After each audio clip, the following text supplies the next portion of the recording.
जीवन एक यज्ञ है, ज्वाला बिना यज्ञ संभव नहीं। जीवन एक सागर है, तूफान बिना सागर संभव नहीं। जीवन एक संग्राम है, जख्मों के बिना संग्राम संभव नहीं। जीवन एक साधना है, पुरुषार्थ के बिना साधना संभव नहीं।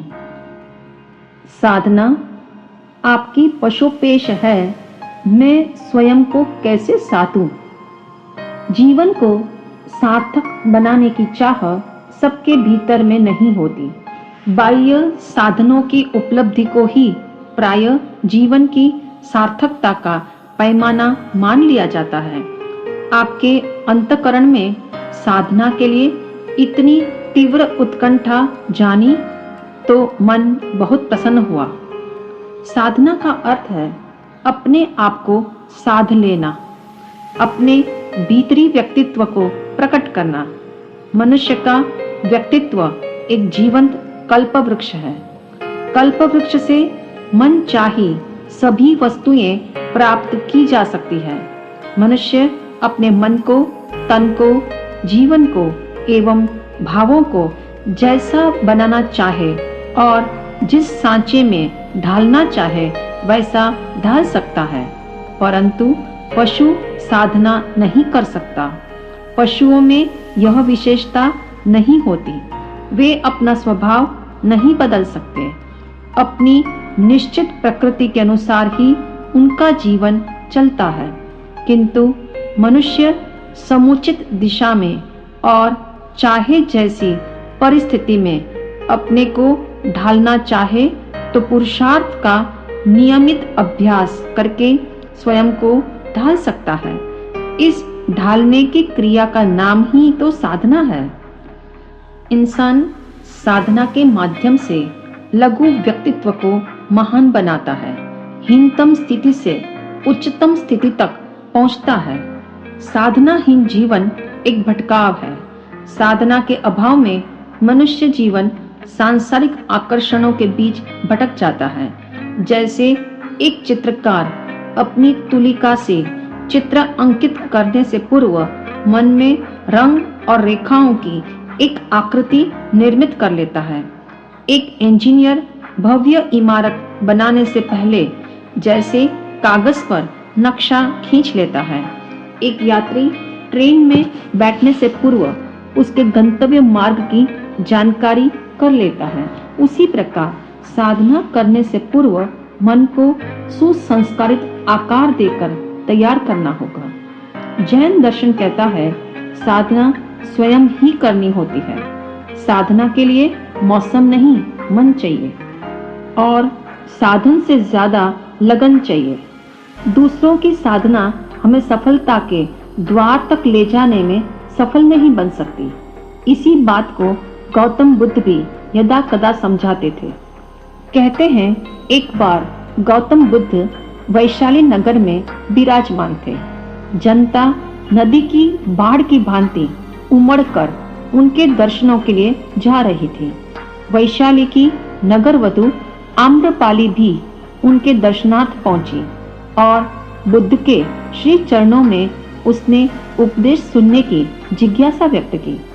गौतम बुद्ध ने सहज धारा में आम्रपाली को उपदेश सुनाकर अंत में शिक्षा देते हुए कहा, भक्ति भाव से साधना करते हुए शेष जीवन में सफल साधिका बनो। आम्रपाली ने कहा, कृपानाथ, मैं साधना कैसे कर सकती हूँ, क्योंकि मेरे पास समय का बहुत अभाव है। इसलिए मेरे पर अनुग्रह करके आप ही मेरे लिए भक्ति साधना करने की कृपा करें। इसके लिए मैं आपको नित्य 1000 स्वर्ण मुद्राएं भेंट करूंगी। यह सुनकर गौतम बुद्ध मंद मंद मुस्कुराए और एक आदेश देते हुए उन्होंने आम्रपाली से कहा, आज से तुम एक काम करना। जितने दीपक प्रतिदिन तुम्हारे महल में जलाए जाते हो, आज से उनकी संख्या 5 गुना बढ़ा देना। आम्रपाली ने जिज्ञासा के साथ पूछा, इससे क्या होगा प्रभु?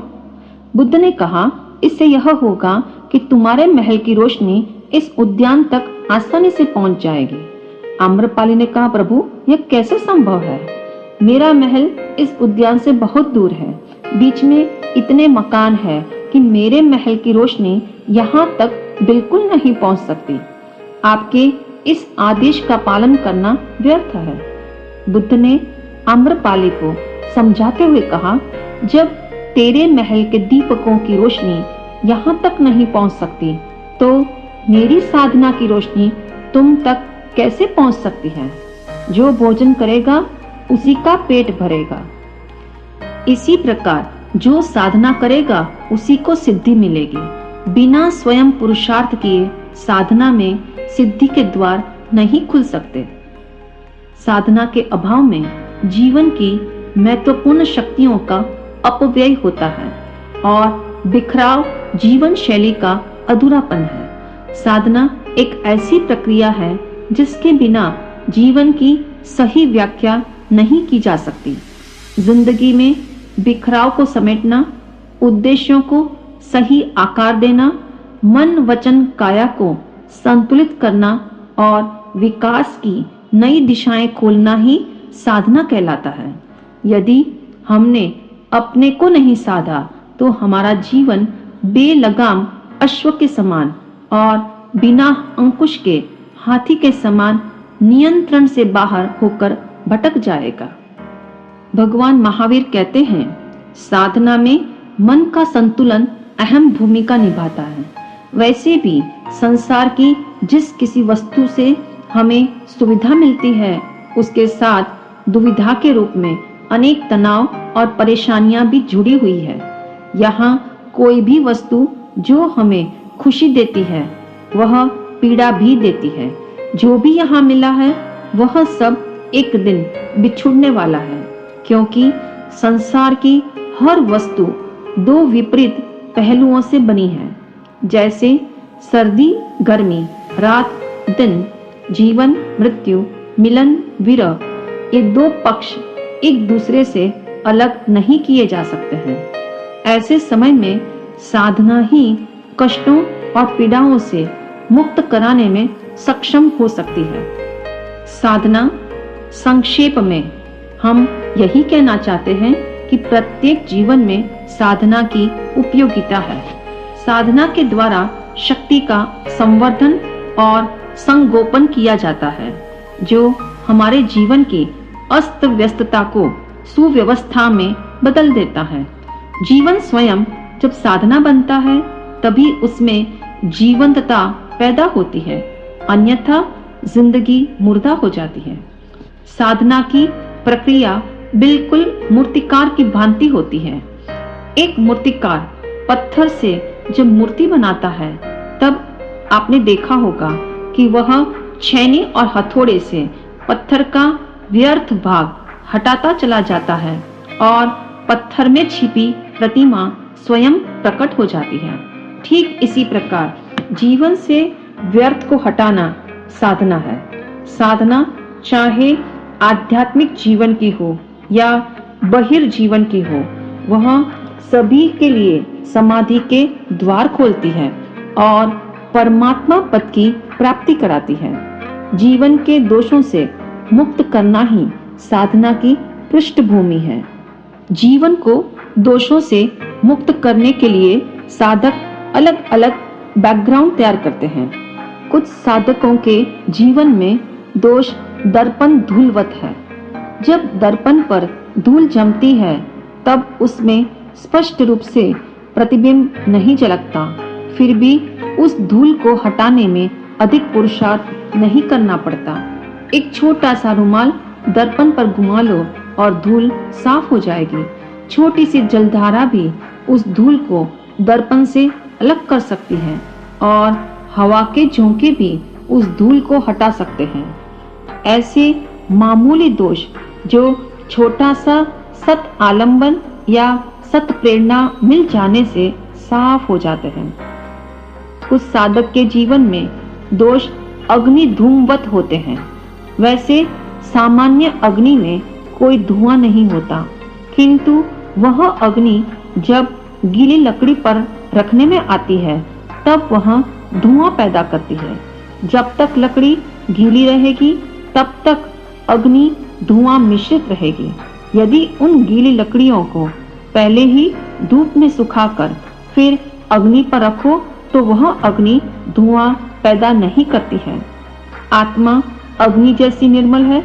जब तक इसे कषायों की, विकारों की गीली लकड़ियों का संयोग मिलता रहेगा तब तक दुखों का धुआं बना रहेगा। यह दोष गंभीर साधना के द्वारा कष्टों को झेल कर दूर किया जा सकता है। लकड़ी को सुखाने के लिए जो काम धूप का है वही काम आत्मा की दोष मुक्ति के लिए साधना का है। कुछ साधक के जीवन में दोष गर्भस्थ शिशु की भांति है। एक शिशु जो 9 महीने तक मां के पेट में इतने प्रगाढ़ रूप से बंध जाता है कि गर्भ से उसका छुटकारा सहज नहीं होता। नाल को काट देने पर ही वह मुक्त हो सकता है। कुछ दोषों के साथ आत्मा का संबंध प्रगाढ़ होने से दोषों का साम्राज्य इतना प्रगाढ़ होता है कि उससे छूटने के लिए कष्टप्रद साधना से गुजरना पड़ता है। अतः अपनी दोष वृत्तियों को बदलने के लिए सतत पुरुषार्थ करना होगा। साधना सदा याद रखें, पुरुषार्थ का सातत्य सिद्धि तक अवश्य पहुंचाता है। जिस प्रकार घोड़े की रकाब में एक पैर डाल देने के बाद दूसरा पैर भी जमीन से उठा लेना पड़ता है, इसी प्रकार साधक को साधना का लक्ष्य बनाकर निरंतर उत्साहपूर्वक पुरुषार्थ में जुटे रहना चाहिए। साधना के लिए धैर्य, सातत्य और सद्भाव जरूरी है। वानर वृत्ति से की गई साधना चंचल, पक्षी वृत्ति से की गई साधना स्थूल और चींटी वृत्ति से की गई साधना धीर, गंभीर और फलदायक होती है। निरंतर चलने वाली चींटी सातत्य के कारण सैकड़ों योजनों का रास्ता तय कर लेती है। साधना प्रायः कष्ट साध्य होती है, इसलिए साधना मार्ग पर चलने वालों की संख्या कम होती है। कहा भी है, बिना हवा के पत्ते नहीं हिलते, बिना धूप के सूरजमुखी नहीं खिलते, बिना धर्म के सिद्धि नहीं मिलती और बिना कष्ट के साधना सफल नहीं होती। यदि आप जिंदगी के शेष बरस साधना में गुजारना चाहती हो तो सर्वप्रथम दोषों से मुक्त होने की साधना में तत्काल लग जाओ। जीवन के दर्पण में जब दोषों के दाग नजर आ जाए तब निरंतर साधना से उसे दूर कर लेना। दोषों के साथ गहरा संबंध बनाने की भूल तो हमारी आत्मा ने अनंत काल में अनंत बार की है और इसी कारण जन्म मृत्यु का चक्र जारी है। अब साधना की कला आत्मसात कर लो ताकि आपके जीवन का लक्ष्य पूर्ण हो सके।